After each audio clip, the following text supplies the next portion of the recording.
In this video, we're going to take a quick look at the latest audit in Meg's audit library, the PPE Donning and Doffing compliance audit.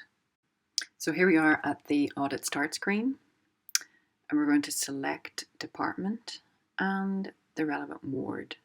And as always, this is customizable completely to your setup.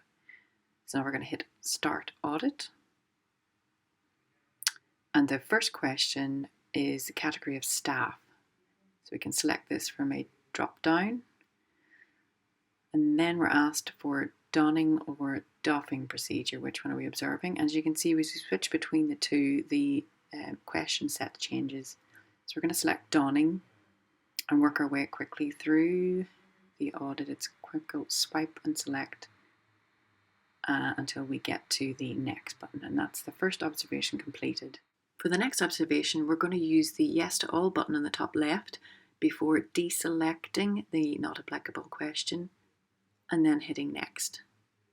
So we've completed the observations for this ward. We're going to click on the top right notification button now to bring us to the review screen. In the review screen, we can and have the option to edit either of these audits by clicking on the little pen to the right and then making the necessary change, as you can see here, and then clicking next to save that. So we're now satisfied that these observations are correct, and we're going to click next. And this brings us to an overall compliance score for this ward, useful for feeding back to clinicians and staff there and then. By default, this system will email you a copy of the report, so you can toggle this on or off. And now you're ready to submit. Audit submitted, all done.